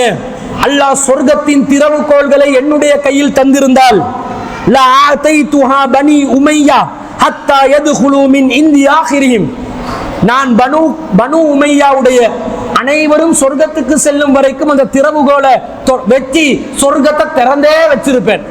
அந்த அளவுக்கு நான் உங்களை நேசிக்கிறேன். அதுக்காக அல்லாஹ்வின் தூதர் விரும்பினோண்டா எனக்கு சொல்லாம இருக்க முடியாது என்று சொன்னார்கள். சொல்லிவிட்டு உஸ்மான் ரலியல்லாஹு அன்ஹு அவர்கள் இன்னொரு செய்தியை சொல்றாங்க. அலா உஹத்திசுகுமா அன்ஹு யானி அம்மாரன், அம்மாரை பத்தி ஒரு செய்தி உங்களுக்கு நான் சொல்லட்டுமா அப்படின்னு கேட்கிறாங்க. அக்பல்து மஅ ரசூலில்லாஹி ஸல்லல்லாஹு அலைஹி வஸல்லம் ஆகிதம் பியதி, அல்லாஹ்வின் தூதர் ஸல்லல்லாஹு அலைஹி வஸல்லம் அவர்கள் என்னுடைய கரத்தை பிடித்து என்னை ஒரு இடத்துக்கு அழைத்து சென்றார். நதமஸ்ஸா ஃபில் பத்ராஹி, அந்த இடத்துக்கு பேர், என்னுடைய கரத்தை பிடித்துக் கொண்டு ஒரு இடத்துக்கு அழைத்து சென்றார். நபி ஸல்லல்லாஹு அலைஹி வஸல்லம் நடந்தவராகவே சென்றார். அத்தா அத்தா அலா அபீஹி வ உம்மிஹி வ அலைஹி யுஅஸபூன், அந்த இடத்துக்கு போய் பார்த்தா அம்மாருடைய தந்தை வேதனை செய்யப்பட்டுக் கொண்டிருந்தார், அம்மாருடைய தாயார் வேதனை செய்யப்பட்டுக் கொண்டிருந்தார். இந்த நிலையில நான் அம்மாருடைய குடும்பத்தாரை பார்த்தேன் என்று சொல்கிறார். அந்த நேரத்தில் வேதனை செய்யப்பட்டு கொண்டிருக்கக்கூடிய அம்மார் கேட்கிறார் அல்லாஹ்வின் தூதர் ஸல்லல்லாஹு அலைஹி வஸல்லம் அவர்களிடம். ஃபகால அபு அம்மார், அம்மாருடைய தந்தை யாசிர் கேட்கிறார் அல்லாஹ்வின் தூதர் ஸல்லல்லாஹு அலைஹி வஸல்லம் அவர்களிடம், யா ரசூலல்லாஹ் அத்தஹ்ர ஹாகதா, அல்லாஹ்வின் தூதரே காலம் முழுவதும் நாங்கள் இப்படி வேதனை செய்யப்பட்டு கொண்டே இருக்க வேண்டுமா, இதுக்கு முடிவில்லையா என்று கேட்கிறார்கள். ரசூலுல்லாஹ்ட ஆரம்ப கால நிலை ஒன்றும் பண்ண முடியாது. ரசூலுல்லாஹ் திரும்ப அவங்களுக்காக வக்காலத்து வாங்கினா என்ன நடக்கும், இன்னும் வேதனை செய்வார்கள். ரசூலுல்லாஹ்விடம் அதிகாரம் இல்லை, ஆட்சியும் இல்லை, பலவீனப்பட்ட நிலை. நபி ஸல்லல்லாஹு அலைஹி வஸல்லம் அமைதியாக இருக்கிறாங்க. ஃபகால லஹு நபி ஸல்லல்லாஹு அலைஹி வஸல்லம், பிறகு ரசூல் ஸல்லல்லாஹு அலைஹி வஸல்லம் சொல்றாங்க, இஸ்பிர் யாசிரே, பொறுமையாக இருங்கள், பொறுமையாக இருங்கள். சொல்லிவிட்டு சும்மா கால, பிறகு சொல்கிறார்கள், அல்லாஹும்ம மக்ஃபிர் லி ஆலி யாசிர், இறைவா யாசிருடைய குடும்பத்தாருடைய பாவங்களை நீ மன்னித்து விடு, யாசிருடைய குடும்பத்தாரை நீ மன்னிச்சிரு இறைவா, இந்த வேதனைகளால் அவர்களுடைய பாவங்கள் மன்னிக்கப்படட்டும் என்று அல்லாஹ்வின் தூதர் ஸல்லல்லாஹு அலைஹி வஸல்லம் அவர்கள் கூறினார்கள். இப்ப நான் கேட்கிறேன், எவ்வளவு வேதனை பாருங்க. ஒரு கொள்கையை சொன்னதுக்காக, அல்லாஹ்வை மட்டும் வணங்கணும் என்ற கொள்கையை சொன்னதுக்காக எவ்வளவு அடிப்புடி பாருங்க, எவ்வளவு நோவினு பாருங்க. குடும்பமே, தாயார், தந்தையார், மகன் எல்லாரும் வேதனை செய்யப்படுறாங்க. இந்த குடும்பம் என்ன செஞ்சிருக்கணும்? வேதனை தாங்க முடியல. ஒருத்தர் தலைவராக நாங்க பார்க்கிறோம், அந்த தலைவர் நம்மளை காப்பாத்தல தானே, பொறுமையா தான் இருக்க சொல்றாரு. என்ன காப்பாற்ற முடியல. இது என்ன மார்க்கம், இது என்ன கொள்கை, இது என்ன, இதுக்காகவா வந்தோம், நமக்கு பேசுறதுக்கு ஆள் இல்லையா, காலம் முழுவதும் இப்படித்தான் நாங்கள் வேதனை செய்யப்படுவோமா என்று சொல்லி இஸ்லாத்தை விட்டு சென்றார்களா? அந்த மக்காவை விட்டு சென்றார்களா? இந்த மார்க்கத்தின் அடிப்படையான கொள்கைகளை விட்டு சென்றார்களா? அன்பிற்குரியவர்களே, செல்லவில்லை. வேதனையை தாங்கி பிடிச்சாங்க. அல்லாஹ்வின் தூதர் ஸல்லல்லாஹு அலைஹி வஸல்லம் அவர்கள் இவர்களுக்காக வேண்டி அல்லாஹ்விடத்திலே இஸ்திக்பார் செய்தார்களே, அந்த இஸ்திக்பாரை தான் அவர்கள் மதித்தார்கள். இஸ்திக்பாரை நினைச்சி, பாவம் மன்னிப்பு தனக்கு கிடைக்கும் என்றதை நினைச்சி இந்த கொள்கையில உறுதியா நின்றாங்க. நம்மாக்களுக்கு கொஞ்சம் மழை பெஞ்சா பள்ளிக்கு வர மாட்டான். ஆனா இதே எங்க சரி ஷாப்பிங் போறதா இருந்தா ரெயின் கோட்டை போட்டு கொடையை பிடிச்சி, வாகனத்துக்குள்ளே ஹெல்மெட்டா கொடையை பிடிச்சு கொண்டு போவாங்க. போற பயணத்தெல்லாம் என்ன செய்ய மாட்டான், நூறலிக்கு ட்ரிப்பு ரெடி பண்ணிக்கிறேன்னு வைங்க. நூறலில மண் சரிவு என்று நியூஸ்ல எத்தனை தடவை போட்டாலும், பிரேக்கிங் நியூஸ்ல, ட்ரிப்பை கேன்சல் பண்ணுவானா? பண்ண மாட்டான். இதே ஒரு பள்ளிவாசலுக்கு வர்றாங்க, ஒரு மாநாட்டுக்கு வர்றாங்க, ஒரு பயானுக்கு வர்றாங்க, ஒரு கல்லடி விழுந்துச்சுன்னு வைங்க, இங்க போனா அடிச்சு சாகடிச்சிருவாங்க, நம்மட ரெஸ்பெக்ட் என்ன ஆகிறது, கல்லடி பட்டு வர்றதா? அதெல்லாம் முடியாது, தியாகம் செய்ய முடியாது. ஈஸ்டர் தாக்குதல் வந்த உடனே எத்தனை கொள்கைவாதிகள் தௌஹீத் என்ற பெயர்ல இருந்து மாறினாங்க. எத்தனை தௌஹீத்வாதிகள் தன்னை தௌஹீத் என்று அறிமுகப்படுத்திக் கொள்வதற்கு பின்வாங்கினாங்க. சில பேர் ஜாரான் என்ற பெயரை மாத்திரத்துக்கு முயற்சி செய்தார்களா இல்லையா? சிக்கலாகும் என்று யோசித்தார்கள். இந்த தெய்வலையில ஒரு ஹோட்டல் ஒன்றை வச்சிருந்தாங்க, ரிசப்ஷன் ஹோட்டல் உண்டு, வெட்டிங் ஹால், ஜாரான் என்று அதுக்கு பேரு. இன்னைக்கு வேறொரு பேரை மாத்தி வச்சுக்கலாம். ஹோட்டல் ஜாரான வேறொரு பேர்ல மாத்தி வச்சிருக்கிறாங்க. இந்த ஜாரான் என்ற பேருக்கு என்னடா பிரச்சனை? அவன் தீவிரவாதியா இருந்தா அவனுக்குரிய விஷயங்கள், அவனுடைய கொள்கையில கவரப்பட்டவங்களுக்கு அரசாங்கம் சட்டம் எடுக்கணுமே, நடவடிக்கை எடுக்கணுமே தவிர பேர் வச்சதனாலேயே பிரச்சனையா? அல்லாஹ்வுடைய அருளால இந்த தௌஹீத் பேரை நாங்க மாத்தல. அல்லாஹ்வுடைய கிருபையால அதே பேர்ல தான் எங்களோட பயணத்தை தொடர்றோம். காரணம் என்ன? கொள்கையில உறுதியா நாங்க இருக்கணும், இஸ்திகாமத்தா இருக்கணும். ஒரு குடும்பமே கஷ்டப்படுது, ஒரு உயிரிழப்பு வந்தா, இந்த கொள்கையை சொன்னதுக்காக வேண்டி ஒரு உயிரிழப்பு வந்துச்சு வைங்க, ஒரு பேச்சுக்கு என்ன நடக்கும்? முட்டிஞ்சிக்காத. அன்பிற்குரியவர்களே, 2009 பேருவலையில மஸ்ஜிதுர் ரஹ்மான் என்ற ஏகத்துவ பள்ளி வாசலை தரீக்கத்தை சேர்ந்த 1000க்கும் மேற்பட்டவர்கள் ஆயுதங்களுடன் இரவோடு இரவாக வந்து, போலீஸ் பாதுகாப்பு எல்லாம் இருக்கும் நிலையில் கூட அந்த பாதுகாப்புகளை துச்சமாக மதித்து பள்ளிவாசல் ஒன்றை கொளித்து விட்டு ஏகத்துவ சகோதரர்கள் 4 பேரை கொலை செய்தார்கள். இந்த நிலையில் அந்த ஏகத்துவ குடும்பங்கள் கொள்கையை விட்டு இன்னும் மாறலைங்க. அதே கொள்கையில அந்த ஷஹீதாக்கப்பட்ட, கொலை செய்யப்பட்ட 4 பேருடைய சந்ததிகள் இன்று மார்க்கத்தை சொல்லிக் கொண்டிருக்கிறார்கள், மார்க்கத்திலே உறுதியாக பயணித்துக் கொண்டிருக்கிறார்கள். இது கண் முன்னாடி கண்ட ஆதாரம். இப்படி எல்லாம் இருக்குது, நாங்க ஏன் பயப்படணும்? இந்த மார்க்கத்தை நாங்க யாருக்காக ஏற்றுக்கொண்டோம்? இந்த ஜமாத்தில் உள்ள நிர்வாகிகளுக்காகவா? அல்லாஹ்வுக்காக வேண்டியா? அல்லாஹ்வுக்காக வேண்டிய ஒரு கொள்கையை நாங்கள் ஏற்றுக்கொண்டால் அதற்காக எந்த விலையும் கொடுப்பதற்கு நாங்கள் தயாராக இருக்க வேண்டும். இது அம்மார் பின் யாசிர் ரலியல்லாஹு அன்ஹு அவர்களுடைய குடும்பத்திலே நாங்கள் படிப்பினையாக பெற்றுக்கொள்கிறோம்.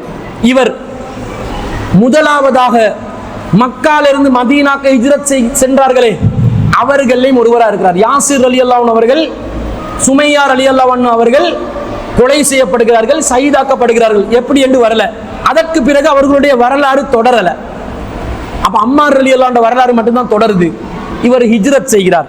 புகாரில 3924வது செய்தி. ரசூலுல்லாஹ் ஹிஜ்ரத் செல்வதற்கு முன்பதாக அவ்வளு மன் கதிமா அலைனா முஸ்அப் இப்னு உமைர், பரா பின் ஆசிப் ரலியல்லாஹு அன்ஹு அவர்கள் அறிவிக்கிறார்கள், நம்மை நோக்கி ஆரம்பத்திலே ஹிஜ்ரத் செய்தவர்கள்ல முஸ்அப் இப்னு உமைர் இருந்தார். நான் பேசுகின்ற இந்த 3 தலைப்புகளிலும் முஸ்அப் இப்னு உமைர் என்றவர் என்ன செய்கிறார்? அந்த பேர் இடம் பெறுகிறது. கவனித்தீர்களா?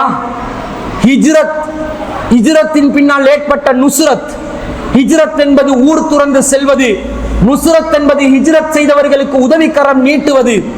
இந்த இரண்டு சம்பவங்களுக்கு பிறகுதான் இஸ்லாமிய சாம்ராஜ்யம் கட்டியெழுப்பப்படுகிறது. அதற்கு வித்திட்டவர் யாரு? முஸஅப் இப்னு உமைர் ரலியல்லாஹு அன்ஹு அவர்கள்.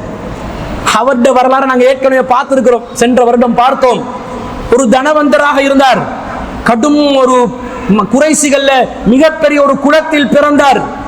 ஆனால் அவருக்கு இஸ்லாம் அவருடைய உள்ளத்திலே குடிகொண்டு ஏகத்துவம் ஒளி அவருடைய உள்ளத்தை பிரகாசிக்க வைத்து நபிகளாருடன் அவர் கை கோர்த்து கொண்டு இந்த இஸ்லாத்துக்காக பாடுபட்டார். குர்ஆனை அதிகமாக கற்றுக்கொண்டார். ஆரம்ப ஹிஜ்ரத் செய்தவர்கள்ல அவர் முதலாமானவராக இருந்தார். மதீனத்து வாசிகளை இஸ்லாத்தை நோக்கி அழைக்கும் பணியில் மும்முரமாக ஈடுபட்டார். அவர் இருந்தார். வப்னு உம்மி மக்தூம். அடுத்ததாக வருபவர் அப்துல்லா இப்னு உம்மி மக்தூம் ரலியல்லாஹு அன்ஹு அவர்கள். சும்ம கதிம அலைனா அம்மார் இப்னு யாசிர். பிறகு நம்மை நோக்கி ஹிஜ்ரத் செய்து வந்தவர் யார்? அம்மார் பின் யாசிர் ரலியல்லாஹு அன்ஹு அவர்கள். வ பிலால் ரலியல்லாஹு அன்ஹும். பிலால் ரலியல்லாஹு அன்ஹு அவர்களும் பிறகு வந்தார்கள்.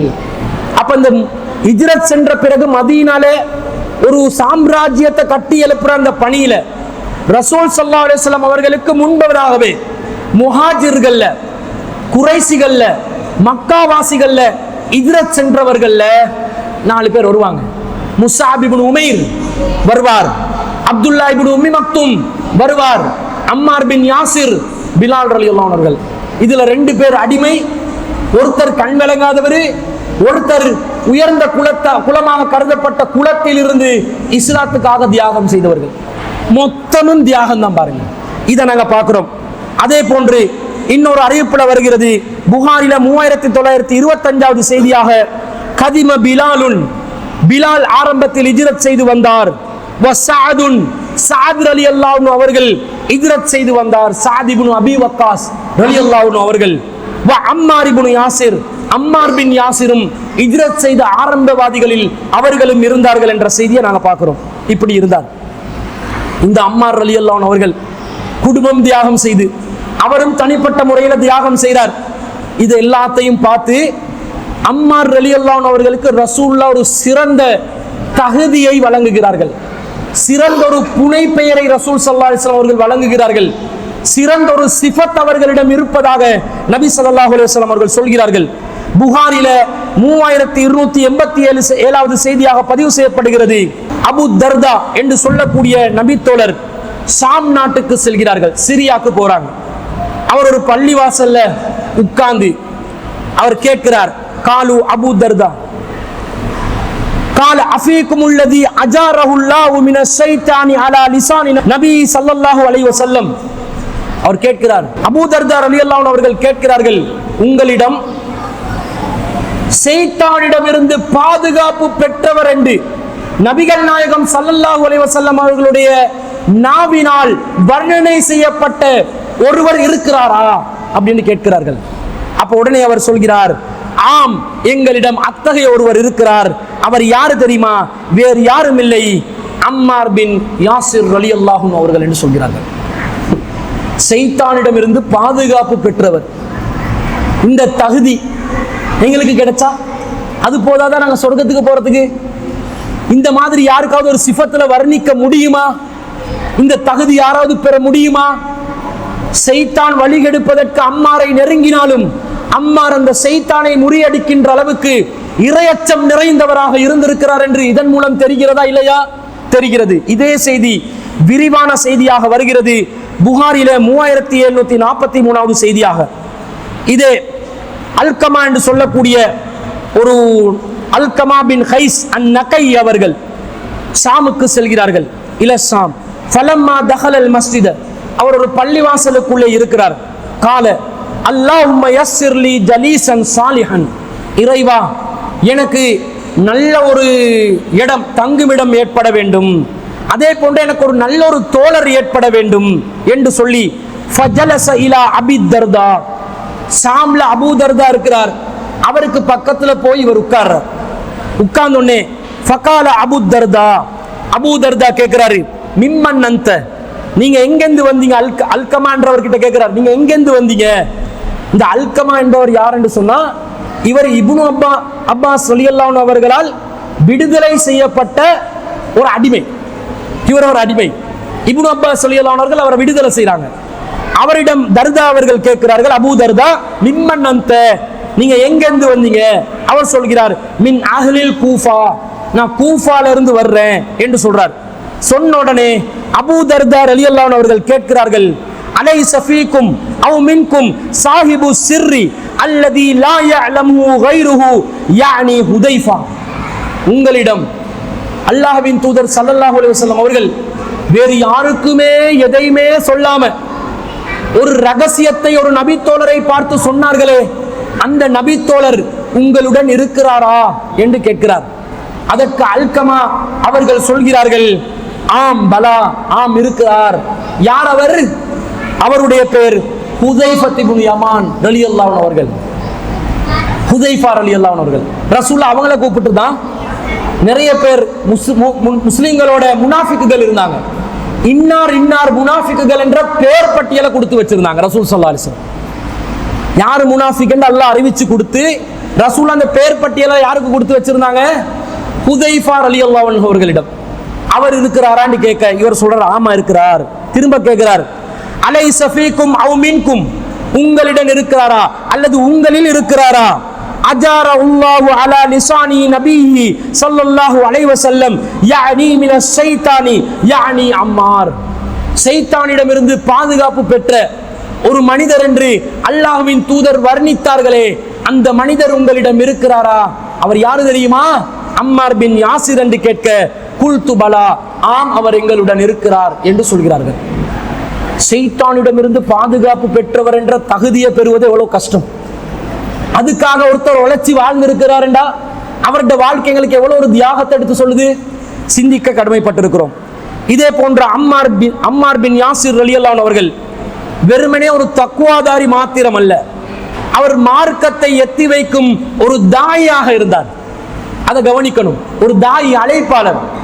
அவருடைய இறையச்சத்தோடு அவர் தொழுது விட்டு அவர் சென்று விடவில்லை. அந்த இறையச்சத்தை பிறருக்கு எத்தி வைக்கக்கூடியவராக இருந்தார். அவர் ஒரு முறை ஒரு ஹுத்துபா நிகழ்த்துகிறார். ஹத்தபனா அம்மார் ஃபஅவுஜஸ வஅப்லஹ, அம்மார் அவர்கள் நம்மிடத்திலே ஒரு ஹுத்துபா செய்தார்கள், ஒரு பயான் செய்தார்கள். ஃபஅவுஜஸ வஅப்லஹ, என்ன அற்புதமான உரை தெரியுமா, என்ன அற்புதமான பயான் தெரியுமா. அழகான முறையில் ரத்தின சுருக்கமாக அழகான முறையில் அவர் சொற்பொழிவாற்றினார் என்று கேட்கிறார்கள். ஃபலம்மா நஸல, அவர் மிம்பரிலிருந்து இறங்கின உடனே அவரிடம் கேட்கிறார்கள், யா அபல் யக்லானி லகத் அப்லகத வ அவுஜஸ்த, நீங்க அழகாக சொற்பொழிவு நிகழ்த்தினீர்களே. அபுல் யக்லான் என்று சொல்லி கேட்கிறாங்க, புனை பேர்ல. அழகான ஒரு சொற்பொழிவு நிகழ்த்தினீர்களே, கருத்தாளுமிக்க ஒரு சொற்பொழிவு நிகழ்த்தினீர்களே. ஃபலவ் குன்த தனஃபஸ்த, இன்னும் கொஞ்சம் அதை நீட்டிருக்க கூடாதா, பயான இன்னும் கொஞ்சம் நீட்டிருக்க கூடாதா என்று கேட்கிறார்கள். நம்ம ஆக்களுக்கு ஒரு 5 நிமிஷம் ஜும்மா விழுத்தம் என்று வைக்க, மூஞ்செல்லாம் சுழிச்சி தலையெல்லாம் குனிஞ்சி நேரத்தை இப்படி பார்த்து சில பேர் இப்படி இப்படி எண்டுவாங்க, டைம் முடிஞ்சு என்று. இந்த மாதிரி இருக்க விட மாட்டாங்க. சில பேர் இப்படி என்று மிம்பர்ல இருந்து நாங்களும் பார்க்கத்தானே செய்யறோம் நிறைய விஷயங்களை. என்ன இவன் இந்த பாடி லாங்குவேஜ் என்ன சொல்லுதுன்னு நமக்கு தெரியும். ஓ முடிக்க சொல்றானோ, தலைப்புல இருக்கிற விஷயங்களை சொல்லாம எப்படியப்பா முடிக்கிறது, கொஞ்சம் வெயிட் பண்ணுங்க, தியாகம் பண்ணுங்கன்னு இழுத்து விடுறது என்றாலும் நாங்களும் தெரிஞ்சுக்கொள்ளணும் சொற்பொழிவுகளை சுருக்க. ஏனென்றால் அம்மார் பின் யாசிர் ரலியல்லாஹு அன்ஹு சொல்றாங்க, இன்னி சமஅத்து ரசூலல்லாஹி ஸல்லல்லாஹு அலைஹி வஸல்லம், நான் ரசூலுல்லாஹ்விடம் இருந்து ஒரு செய்தி கேள்விப்பட்டிருக்கிறேன். இன்ன தூல ஸலாத்திர் ரஜுலி வ கிஸரல் ஹுத்பதி மஇன்னத்துன் மின் ஃபிக்ஹி, யார் ஒருவர் ஹுத்பாக்களை சுருக்கமாக செய்து கொள்வார்களோ, தொழும் பொழுது நீளமாக யார் தொழுது கொள்வார்களோ, அதுதான் அவருடைய சிறப்பில், ஒழுக்கத்தில், மார்க்கத்தை அவர் நன்காக புரிந்திருப்பதை எடுத்து காட்டும் அம்சம் என்று நபி ஸல்லல்லாஹு அலைஹி வஸல்லம் அவர்கள் கூறியிருப்பதை நான் அறிந்திருக்கிறேன். ஹுத்துபாக்கள் சுருக்கமா இருக்கணும் என்றது யாருடைய வழிமுறை? ரசூலுல்லாஹி ஸல்லல்லாஹு அலைஹி வஸல்லம் அவர்களுடைய வழிமுறை. தொழுகைகள் நீளமா இருக்கணும் என்றது யாருடைய வழிமுறை? ரசூலுல்லாஹி ஸல்லல்லாஹு அலைஹி வஸல்லம் அவர்களுடைய வழிமுறை. அதனால குத்துபாவை நீட்டணும், தொழுகையை சுருக்கணும். இப்ப கன்ஃபியூஸ் பண்ணதான் நினைக்காதீங்க. இமாம் மிம்பர்ல இருக்கிறார், 25 நிமிஷம் அரை மணி தியாலம் அவர் குத்துபா பண்றாரு. இப்ப இந்த ஹதீஸ் பிரகாரம் என்ன பண்ணணும்? உங்களுக்கு விளங்கி நான் விளக்கத்தை சும்மா கேட்கிறேன். அவர் தொழுகை எத்தனை நிமிஷத்துக்கு அப்ப தொழணும்? 25 நிமிஷத்துக்கு குத்துபா பண்ணா 30 நிமிஷத்துக்காவது தொழுகையை தொழணுமா இல்லையா? அப்படி செய்வோமா? அப்படி கிடையாது. ஏன்னா ரசூல் ஸல்லல்லாஹு அலைஹி வஸல்லம் குத்துபாவை சுருக்கினாங்கண்டா குத்துபாவை அந்த இடத்துக்கு பொருத்தமான மாதிரி சுருக்கி சொல்லுவாங்கன்னு அர்த்தம். ஜும்மாவுடைய தொழுகையோடு சுருக்கினாங்கன்னு அர்த்தம் இல்லை. ஏனென்றா சில அறிவிப்புகள்ல வருகிறது, நபி ஸல்லல்லாஹு அலைஹி வஸல்லம் அவர்கள் மிம்பர்ல குத்துபா பண்ண வந்தால் என்ன சொல்லுவாங்க? ரசூலுல்லாஹ் புகழ்வாங்க. குத்துபத்துல் ஹாஜ்ஜா இன்னல் ஹம்தலில்லாஹ் நஹ்மதுஹு வ நஸ்தஈனுஹு. அதுல 3 குர்ஆன் வசனம். யா அய்யுஹன் நாஸ் இத்தகு ரப்பக்குமுல்லதீ ஹலகக்கும் மின் நஃப்ஸின் வாஹிதா யா அய்யுஹல்லதீன ஆமனு இத்தகுல்லாஹ ஹக்க துகாதி வ லா தமூதுன்ன இல்லா வ அன்தும் முஸ்லிமூன் யா அய்யுஹன் நாஸ் இத்தகுல்லாஹ வ கூலு கௌலன் ஸதீதா யுஸ்லிஹ் லக்கும் அஅமாலக்கும் வ யக்ஃபிர் லக்கும் துனூபக்கும் வ மன் யுத்திஇல்லாஹ வ ரசூலஹு ஃபகத் ஃபாஸ ஃபௌஸன் அலீமா சொல்லிட்டு ஃபைன் அஸ்தகல் ஹதீஸ் கிதாபுல்லாஹ் வ கைரல் ஹதி ஹதி முஹம்மதின் ஸல்லல்லாஹு அலைஹி வஸல்லம். இதை சொல்லிட்டு ஒரு அறிவிப்புல ஒரு பெண்மணி சொல்றாங்க, நான் ரசூல் ஸல்லல்லாஹு அலைஹி வஸல்லம் மிம்பர்ல இருக்கும்போது தான் சூரத்து காஃப் இருக்குதே அதை நான் மனனம் செய்தேன். 50வது அத்தியாயம் திருக்குர்ஆன்ல. அப்ப குறைஞ்சது ரசூலுல்லாஹ் மிம்பர்ல சூரா காஃப் ஓதி இருக்கிறாங்களா இல்லையா? கூட்டி கழிச்சு பார்த்தா ஒரு 20-25வது நிமிஷங்கள் எதுக்கு தேவைப்படும்? குத்துபாக்கு தேவைப்படதான் செய்யும்.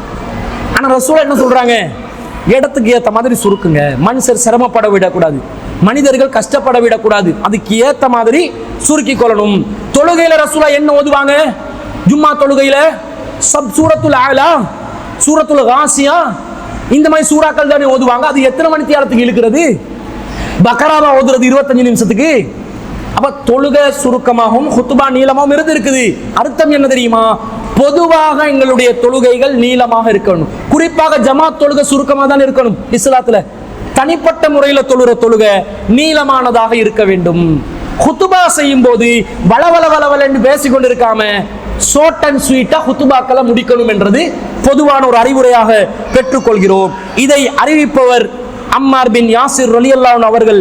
இது சஹீஹ் முஸ்லிம்ல 1577வது செய்தியாக பதிவு செய்யப்பட்டிருப்பதை நாங்கள் பார்க்கிறோம். இந்த அம்மார் ரலியல்லாஹு அன்ஹு அவர்கள் ஒரு முறை தொழுகை நடத்துறாங்க, குத்துபா நடத்துறாங்க, ஷார்ட்டா முடிச்சாங்கன்ற ஹதீஸுக்கு இன்னொரு விளக்கம் விரிவா வருது. கேக்குறாங்க, லகத் ஹஃபஃப்த அவ் அவ்ஜஸ்த ஸலாத், நீங்க என்ன தொழுகையை ரொம்ப சுருக்கமா முடிச்சிட்டீங்க, ரொம்ப ஷார்ட்டா முடிச்சிட்டீங்க. இதுல இருந்து ஒன்று மட்டும் விளங்குது, இமாம் என்ன செஞ்சாலும் கேள்வி கேட்டுக்கொண்டு இருப்பாங்க.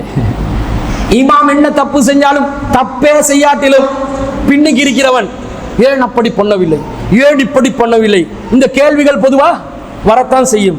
அவர் சொல்கிறார், அம்மா அலா ذلك فقد دعوت فيها بدواءة سمعتهن من رسول الله صلى الله عليه وسلم. தொழுகையை சுருக்கமா முடிச்சதா நீங்க சொல்றீங்க, ஆனா நான் அதிலே ஒரு துஆவை கேட்டேனே, அந்த துஆ நபிகள் நாயகம் ஸல்லல்லாஹு அலைஹி வஸல்லம் அவர்கள் அழகான முறையில் ஓதின ஒரு துஆவாக இருக்கிறதே, அது உங்களுக்கு போதாதா என்று கேட்கிறார்கள். அப்ப தாபீன்கள் கேட்கிறாங்க, அந்த துஆ தான் என்ன என்று கேட்கிறாங்க. அம்மார் பின் யாசிர் ரலியல்லாஹு அன்ஹு சொல்றாங்க, அல்லாஹும்ம பிஇல்மிக்கல் கைப, இறைவா மறைவானவற்றை அறிந்தவனே, வ குத்ரத்திக அலல் ஹல்கி, உன் படைப்பினங்கள் மீது ஆற்றல் உடையவனே, அஹ்யினி மா அலிம்தல் ஹயாத்த கைரன் லி, இந்த உலக வாழ்க்கை எனக்கு சிறந்ததாக இருந்தால் என்னை இந்த உலக வாழ்க்கையிலே நீ வாழச் செய்து விடு. வதவஃபனி இதா அலிம்தல் வஃபாத்த கைரன் லி, நான் மரணிப்பது சிறந்ததாக இருந்தால் என்னை நீ மரணிக்கச் செய்து விடு என்று சொல்லி வரக்கூடிய ஒரு நீண்ட துஆவை அம்மார் பின் யாசிர் ரலியல்லாஹு அன்ஹு அவர்கள் கற்றுக் கொடுக்கிறார்கள். இந்த செய்தி நசாயில 1288வது செய்தியா வருது. அப்ப இபாதத்துல கவனமா இருந்திருக்கிறாங்க. மக்களை சிரமப்படுத்தாம இருக்கணும், தன்னுடைய இறையச்சத்தை வெளிப்படுத்துறோம் என்ற பேர்ல மக்களுக்கு சிரமம் கொடுக்காம வாழ்ந்திருக்கிறாங்க. இதை பார்க்கிறோம். இது மட்டுமல்ல, அவர் மார்க்க சட்டங்களை விளங்கி வாழ்ந்த ஒரு மாமேதையாக இருந்தார். ஒரு முறை அவர் உமர் இப்னு கத்தாப் ரலியல்லாஹு அன்ஹு அவர்களுடன் ஒரு பயணத்துக்கு செல்கிறார். அந்த பயணத்தின் போது குளிப்பு கடமையாகுகிறது 2 பேருக்கு. பார்த்தா தண்ணி இல்லை பயணத்துல. 2 பேரும் என்ன செஞ்சாங்க? அம்மார் பின் யாசிர் ரலியல்லாஹு அன்ஹு சொல்றாங்க, தண்ணீர் இல்லை தானே, குளிப்பு கடமை தானே, நாங்க 2 பேரும் மண்ணுல உருண்டுருவோமே, அல்லாஹ் தயமும் செய்ய சொல்றானா இல்லையா? தண்ணீர் கிடைக்காவிட்டால் தயமும் செய்யுங்க. அம்மார் ரலியல்லாஹு அன்ஹு சொல்றாங்க, வாங்க உமர் அவர்களே. கேட்டா தயமும் செய்யறாங்களாம், குளிப்புக்கு தயமும் செய்யறாங்களாம். இந்த செய்தி அவர் சொல்லும் போது இப்படி ஒரு சம்பவம் நடக்குது. உமர் ரலியல்லாஹு அன்ஹு அவர்களிடம் ஜா ரஜுலுன் இலா உமர் இப்னுல் ஹத்தாப், உமர் அவர்களிடம் ஒரு மனிதர் வருகிறார். ஃபகால இன்னி அஜ்லப்து ஃபலம் உஸிபில் மாஅ, நான் குளிப்பு கடமையான ஆகிட்டேன், ஜுனுபத் ஆகிட்டேன், தண்ணி இல்ல, என்ன பண்றதுன்னு கேட்கிறாங்க. அப்பதான் அம்மார் ரலியல்லாஹு அன்ஹு சொல்றாங்க, அம்மா தذ்குர அன்னா குன்னா ஃபீ ஸஃபரின் அன வ அன்த, நானும் நீங்களும் ஒரு சஃபரிலே இருந்தோம், பயணத்திலே இருந்தோம், அது உங்களுக்கு நினைவில்லையா? அம்மார் பின் யாசிர் ரலியல்லாஹு அன்ஹு கேட்கிறாங்க. ஃபஅம்மா அன்த ஃபலன் துஸல்லி, நீங்க தொழாம இருந்தீங்க. வ அம்மா அன ஃபதமஅத்து ஃபஸல்லைது, நான் மணலிலே புரண்டு மணலிலே என்னுடைய மேனியை மணலிலே தடவிக்கொண்டு நான் தொழுகையை நடத்தினேனே, உங்களுக்கு அது ஞாபகம் இல்லையா என்று கேட்க, ஃபஸக்கர்து லின்னபி ஸல்லல்லாஹு அலைஹி வஸல்லம், இதை பற்றி நாங்கள் ரசூலுல்லாஹ்விடம் சொன்ன நேரத்தில், இன்னமா கான யக்ஃபீக ஹாகதா, இப்படியெல்லாம் மண்ணில் உருள வேண்டிய அவசியம் இல்லை, என்ன செய்யுங்கள், நீங்க இதை செஞ்சா போதும் என்று ஃபலரபன் நபி ஸல்லல்லாஹு அலைஹி வஸல்லம் பிகஃபையில் அர்ல, ரசூலுல்லாஹ் தன்னுடைய இரண்டு முன் கைகளையும் மண்ணிலே தட்டிவிட்டு, வனஃபக ஃபீஹிமா, அந்த இரண்டு கைகளை ஊதிவிட்டு, சும்மா மஸஹபிஹிமா வஜ்ஹஹு, ரசூலுல்லாஹ் தன்னுடைய முகத்திலே தடவிக்கொண்டு, வகஃபைஹி, தன்னுடைய இரண்டு முன் கைகளையும் தடவிக்கொண்டார்கள் என்று வருகிறதே, இப்படி ரசூலுல்லாஹ் சொன்னார்களே, உங்களுக்கு ஞாபகம் இல்லையான்னு கேட்கிறாங்க. இது உமர் ரலியல்லாஹு அன்ஹு என்ன செஞ்சிக்கணும்? ஞாபகப்படுத்தி ஓகேன்னு சொல்லியிருக்கணுமா இல்லையா? இந்த செய்தி புகாரில 338 செய்தியா வருது. உமர் ரலியல்லாஹு அன்ஹு என்ன சொல்றாங்கடா, இப்படி சொன்னோன்னே ஃபகால உமர் சொல்கிறார், இத்தகில்லா யா அம்மார், அம்மாரே அல்லாஹ்வை அஞ்சி கொள்ளுங்கள், இப்படி நடக்கல என்றாரு.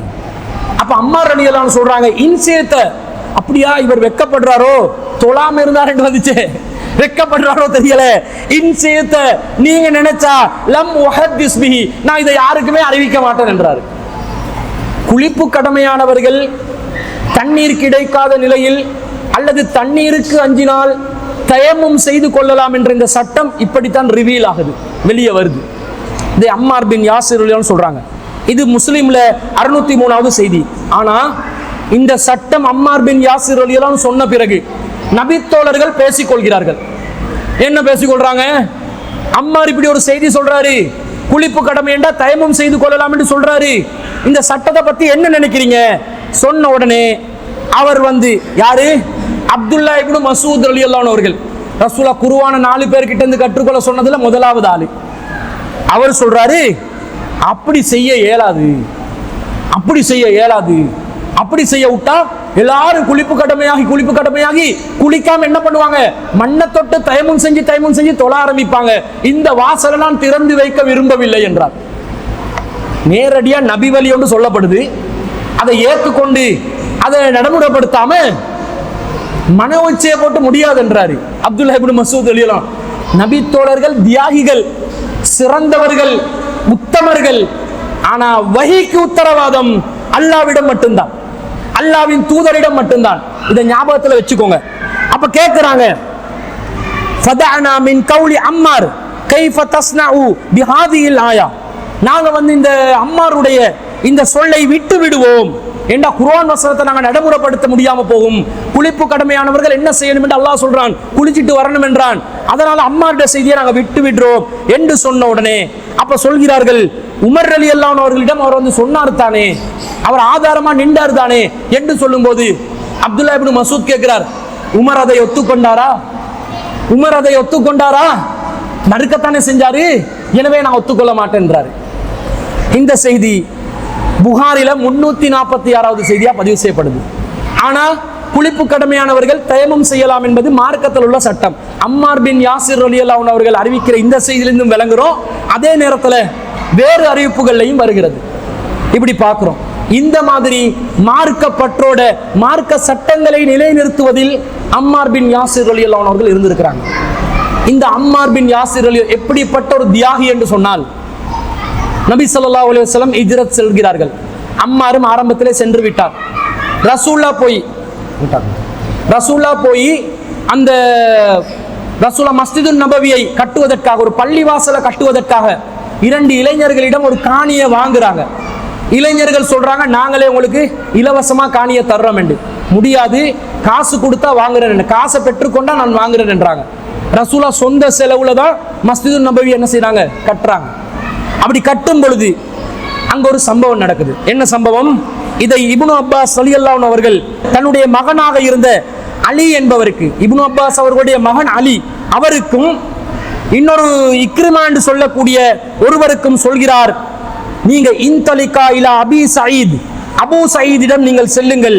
ஃபஸ்மஆ மின் ஹதீஸிஹி, ஏதாவது ஒரு ஹதீஸ் அவரிடமிருந்து பெற்றுக்கொள்ள முடியும் என்றால் அதை பெற்றுக்கொண்டு வாருங்கள் என்று சொல்ல இந்த 2 பேரும் போறாங்க. அல்கமா அவர்களும் அலி என்பவரும் செல்கிறார் அபூ சயீத் அல் குத்ரி ரலியல்லாஹு அன்ஹு அவர்களிடம். அவர் ஒரு வீட்டில் வேலை பார்த்து கொண்டிருக்கிறார். முத்தத்தில் அவர் மேலாடைய கலைஞ்சி தான் அந்த வேலையை செய்யறாரு. இவங்க உடனே மேலாடைய போத்தி கொண்டு வாங்கன்னு பேசுறாரு. அப்ப அவர் கேட்கிறாரு, சும்மா அன்சஹ யுஹத்திசுனா ஹத்தா அத்தா திக்ரு பினாஇல் மஸ்ஜித்.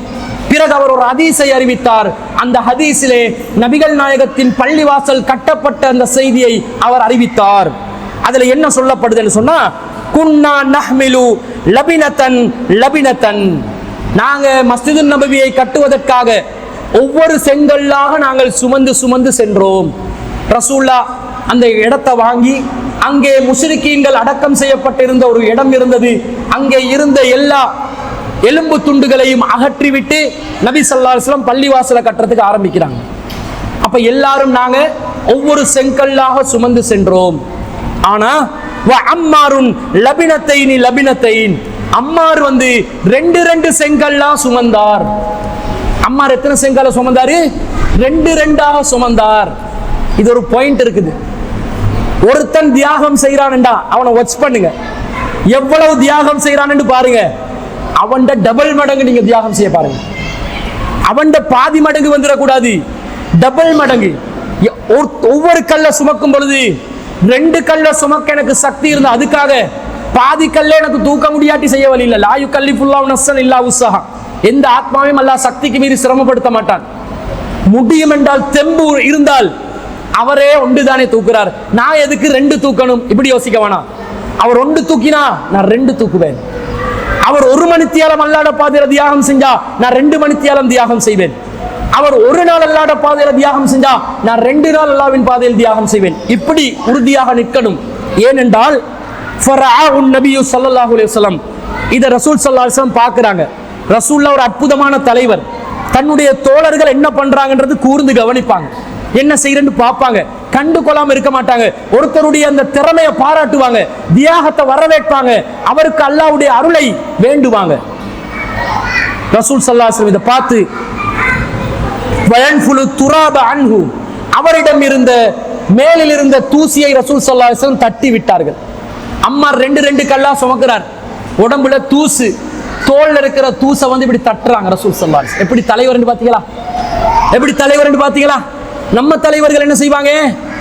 நம்ம உட்கார்ற சீட்டை தொடச்சி வைக்க சொல்லுவான் தொண்டருக்கு. தொடச்சி வைடா சீட்டை. எப்பயாவது ஒரு தலைவன் தொண்டருக்கு சீட்டை தொடச்சி கொடுத்துக்கிறான், உட்காருங்க. நம்ம தலைவர் எப்படி?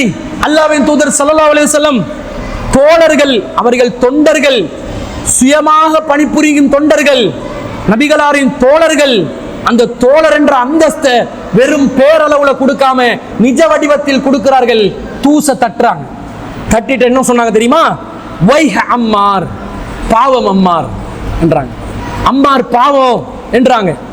ஏனென்றால் தக்துலுஹு, அவர் கொலை செய்யப்படுவார். அல் ஃபியத்துல் பாகியத்து, ஒரு வரம்பு மீறிய கூட்டத்தாரால் அம்மார் கொலை செய்யப்படுவார் என்று ரசூல் ஸல்லல்லாஹு அலைஹி வஸல்லம் சொல்றாங்க. வரம்பு மீறிய ஒரு கூட்டம் அம்மார் பின் யாசிர் ரலியல்லாஹு அன்ஹு அவர்களை கொலை செய்வார்கள் என்று ரசூல் ஸல்லல்லாஹு அலைஹி வஸல்லம் சொல்றாங்க. அந்த கூட்டத்தை பற்றி ரசூலுல்லாஹ் சொல்லும்போது யதுஊஹும் இலல் ஜன்னah, ஒரு கூட்டத்தார் சொர்க்கத்தை நோக்கி அழைக்கக்கூடிய கூட்டமாக இருக்கும். வயதுஊனஹு இலன் நார், வரம்பு மீறிய அந்த கூட்டம் நரகத்தை நோக்கி அழைக்கக்கூடிய கூட்டமாக இருக்கும் என்று நபி ஸல்லல்லாஹு அலைஹி வஸல்லம் அவர்கள் சொல்கிற செய்தி புகாரில 447வது செய்தியா வருது. இந்த செய்தியை சொன்ன உடனே அம்மார் ரலியல்லாஹு அன்ஹு திக்கு திக்கண்டாச்சா. என்னது, கொலை செய்யப்படுவோமா? என்னது, என்ற உசுறு இல்லாம போகுதா ஆள விடுங்கடா சாமி என்று ஓடினாரா?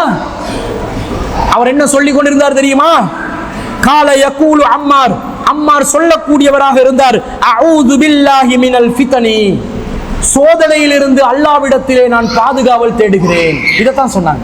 எப்பயாவது மௌத்தா போத்தானே போறோம், எப்பயாவது சாகத்தானே போறோம்.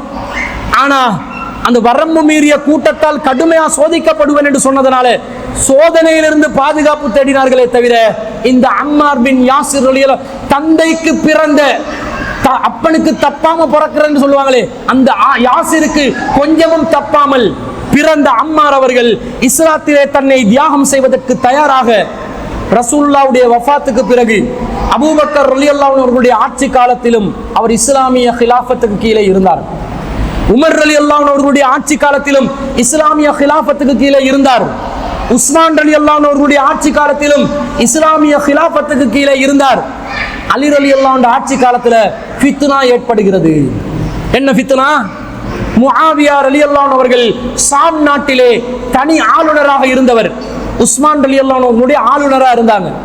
அந்த ஆளுநர் அலி ரலியல்லாஹு அவர்கள் தான் உஸ்மான் ரலியல்லாஹு அவர்களுடைய படுகொலைக்கு சூழ்ச்சி செய்தவர் என்ற செய்தியை அடிப்படையாக வைத்து அலி ரலியல்லாஹு அவருக்கு எதிராக செயல்பட ஆரம்பிக்கிறார்கள். தனி ஆட்சியாக ஷாம் தேசத்தை அறிவிக்கிறார்கள். சிரியா ஒரு தனி நாடாக, தனி தேசமாக ஆளப்படுகிறது. நல்லவர் யாரு கெட்டவர் யார் என்றது இல்ல பிரச்சனை. இஸ்லாமிய கிலாஃபத்துக்குள்ள இன்னொரு கிலாஃபத் உருவாக முடியாது. ஒரு கிலாஃபத் தான். இரண்டாவது கிலாஃபத்தை யார் உருவாக்குவார்களோ அந்த புரட்சியாளர்கள், அந்த எதிர்ப்பாளர்கள், ஆட்சிக்கு கட்டுப்படாதவர்களை ரசூலுல்லாஹ் சொன்ன தீர்ப்பு, அவர்களை கொலை செய்து விடுங்கள். இப்ப அம்மார் ரலியல்லாஹு அவர்கள் யாருடைய அணியில நிற்கிறார் தெரியுமா? சும்மா சொல்லுங்களே, வரம்பு மீறிய கூட்டம் யாருன்னு சொல்லிட்டேன். அம்மார் ரலியல்லாஹு யாருடைய அணியில இப்ப நிக்கணும்? அலி ரலியல்லாஹு அவர்களுடைய அணியில். அதுதான் அந்த கிலாஃபத் கண்டினியூவேஷன், அப்படிதான் கண்டினியூ ஆகுது. உஸ்மான் ரலியல்லாஹுக்கு பிறகு இவர் ஆளுநர், தன்னை தனி தேசமாக அறிவித்தார். அலி ரலியல்லாஹு அவர்களுடைய அணியில அம்மார் பின் யாசிர் ரலியல்லாஹு அவர்கள் இருக்கிறார்கள். அலி ரலியல்லாஹுக்கும் முஆவியா ரலியல்லாஹு அவர்களுக்கும் பலவிதமான யுத்தங்கள், குறிப்பாக ஹிஜ்ரி 37ஆம் ஆண்டிலே சிஃபீன் என்ற இடத்திலே மிகப்பெரிய ஒரு யுத்தம் நடைபெறுகிறது. அந்த யுத்தத்தில் முஆவியா ரலியல்லாஹு அவர்களுடைய தரப்பினால் அம்மார் பின் யாசிர் ரலியல்லாஹு அவர்கள் கொலை செய்யப்படுகிறார்கள், ஷஹீதாக்கப்படுகிறார்கள். ரசூல் ஸல்லல்லாஹு அலைஹி வஸல்லம் சொன்னாங்க, யதுஊஹும் இலல் ஜன்னா, அம்மாரோ அவர்களை அலியுடைய தரப்பிலிருந்து சொர்க்கத்தை நோக்கி அழைக்கிறார். வயதுஊனஹு இலன்னார், முஆவியாவுடைய தரப்பினரோ அலிக்கு எதிராக நின்று நரகத்தை நோக்கி அழைத்துக் கொண்டிருந்தார்கள் என்றுதான் இதுக்கு அர்த்தம். அம்மார் ரலியல்லாஹு அன்ஹு யாரால் ஷஹீதாக்கப்பட்டார்? யூதர்களால் அல்ல, கிறிஸ்தவர்களால் அல்ல, முஸ்லிக்கீன்களால் அல்ல, மஜூசிகளால் அல்ல, நெருப்பு வணங்கிகளால் அல்ல. இதே முஸ்லிம் உம்மத்திலே முஸ்லிம்களாக நபிகளாருடைய பாசறையில் பயிற்றுவிக்கப்பட்ட நபி தோழர்களுடைய அணியினால் அம்மார் பின் யாசிர் ரலியல்லாஹு அவர்கள் கொலை செய்யப்படுகிறார்கள். இதைத்தான் ரசூல் ஸல்லல்லாஹு அலைஹி வஸல்லம் சொன்னாங்க, பாவம் அம்மார் கொலை செய்யப்படுவார். இந்த மாதிரி முன்னறிவிப்பு கொண்ட இங்க உள்ள ஒவ்வொருத்தருக்கும் அல்லாஹ் சொன்னான்னு வைங்க, பாவம் இவரு, பாவம் அப்துல்லா கொலை செய்யப்படுவார், பாவம் பாத்திமா கொலை செய்யப்படுவாள், பாவம் கதீஜா கொலை செய்யப்படுவாள், பாவம் ஃபிர்தௌஸ் கொலை செய்யப்படுவான்டா. அந்த ஃபிர்தௌஸை, முகமதையும், அப்துல்லாவையும், பாத்திமாவையும், கதீஜாவையும் பள்ளிக்கு காணவே முடியாது. ஓட்டம் எடுத்துருவாங்க. போங்கடா போறதுக்கு, சாகணுமா நாங்க, வந்து போறதே பெரிய விஷயம், இதுல வேற உசுரையும் கொடுக்கணுமாண்டுவாங்க. தப்பு கணக்கு போடாதீங்க. இவர் யாசிர் ரலியல்லாஹு அவருடைய குடும்பத்தை சேர்ந்தவர்.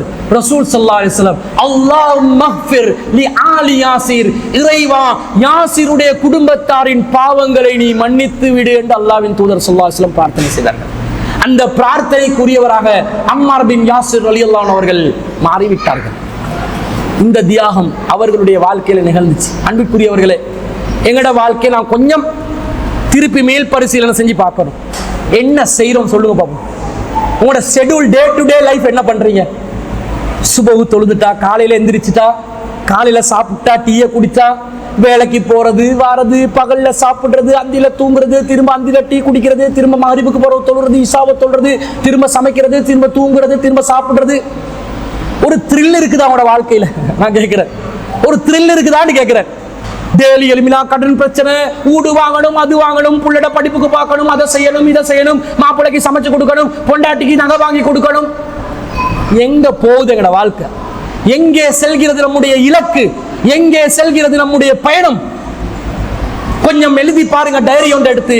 உங்களோட வாழ்க்கையில் அல்லாட மார்க்கத்துக்காக நீங்க என்ன செஞ்சிருக்கிறீங்க?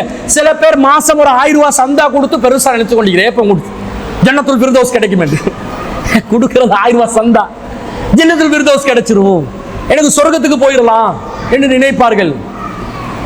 உங்களோட தர்மத்துடைய தரத்தை வச்சு அல்லாஹ் கண்டிப்பா உங்களுக்கு நன்மையை தருவான். ஆனா இந்த நபி தோழர்கள் அல்லாஹ்க்கு கொடுத்த வேலை அவர்களுடைய உயிர், அவர்களுடைய வாழ்க்கை. இந்த மார்க்கத்தை தெண்டைக்கு தேவைக்கு பயன்படுத்தல, கருவேப்பிலையா இந்த மார்க்கத்தை பயன்படுத்தல, உலகத்தை தான் கருவேப்பிலையா பயன்படுத்தினாங்க. அப்படித்தானே இருக்கணும். கருவேப்பிலை இந்த உலகம் வேண்டாம். நாங்க சோறு சமைக்கும் போது அரிசியை கூட வைப்போமா, கருவேப்பிலைய கூட வைப்போமா? எதை வைப்போம்? அரிசியை தான் கூட வைப்போம். ஏன்? நம்முடைய பிரதான உணவு அரிசி. அதை திண்டு திண்டு எல்லாரும் குண்டாகி கொண்டு போறோம், அது வேற விஷயம், கார்போஹைட்ரேட். ஆனா அதுதானே கருவேப்பிலைய எடைக்கெட தொட்டு கொள்றதுக்கு, வாசம் வர வச்சு கொள்றதுக்கு, சுவையான நிலைக்கு மனம் ஏற்படுத்திக் கொள்வதற்கு. இந்த மாதிரி நாங்க மார்க்கத்தை வச்சிருக்கிறோமா, உலகத்தை வச்சிருக்கிறோமா? சிந்திச்சு பாருங்க. எல்லா நபி தோழர்களும் அவர்களுடைய வாழ்க்கையில மார்க்கத்தை வாழ்க்கையாகவும் உலகத்தை வாழ்க்கையில ஒரு சிறிய பகுதியாகவும் வைத்துக் கொண்டார்கள். இது எப்படி வச்சுக்கொள்ளணும் என்றா, தப்லீக் ஜமாத்தில் உள்ள சகோதரர்கள் அழகான ஒரு உதாரணம் சொல்லுவாங்க. உங்களோட வாழ்க்கை எப்படி இருக்கணும் தெரியுமா சொல்லுவாங்க. மேலான பெரியோர்களே, சகோதரர்களே, என்ன உங்களோட வாழ்க்கை எப்படி இருக்கணும் தெரியுமா? ஒரு வண்டியை நீங்க ஓட்டுறீங்க, ஜும்மாராத்தில சொல்லி கொடுப்பாங்க. இதை ஒரு வண்டியை ஓட்டுறீங்க, எந்த கண்ணாடி அடிக்கடி பாப்பீங்க? கூடுதலா பாப்பீங்க விண்ட் ஸ்கிரீன். அப்ப விண்ட் ஸ்கிரீன் தான் ஆகிரத்து. சைட் கண்ணாடி ரெண்டை எப்ப பாப்பீங்க? தேவைப்படும் போது. சைட் கண்ணாடி இல்லாட்டி, சின்னதா இருந்தாலும் சைட் கண் இல்லாம வாகனத்தை ஓட்டலுமா? ஓட்ட முடியாது. தேவைக்கு சைட் கண்ணாடியை பார்த்துக்கோங்க. அது துனியா. துனியாவை தேவைக்கு பார்த்து ஆகிரத்தை எந்நேரமும் பார்க்கக்கூடியதாக உங்களோட பயணத்தை அமைச்சுக்கோங்க. இது ஹதீஸ் இல்ல, வஹி அல்ல, ஆனா உதாரணத்துல ஒரு தத்துவம் இருக்குது. ஆகிரத்தான் நம்முடைய இலக்கு. அல்லாஹ் அப்படிதான் சொல்றான். நீங்க இந்த துனியா வாழ்க்கையை தெரிவு செய்கிறீர்கள், மறுமைதான் சிறந்த வாழ்க்கை, நிரந்தரமான வாழ்க்கை என்று அல்லாஹ் சொல்றான். எனவே நிரந்தரமான மறுமை வாழ்க்கையை இலக்கு வைத்து அம்மார் பின் யாசிர் போன்ற நபித்தோழர்கள் வாழ்ந்ததை போன்று நம்முடைய வாழ்க்கையை நாம் அமைத்துக் கொள்ள வேண்டும் என்பதை கூறிக்கொண்டு விடை பெறுகிறேன். வஆகிரு தஅவானா அனில் ஹம்துலில்லாஹி ரப்பில் ஆலமீன்.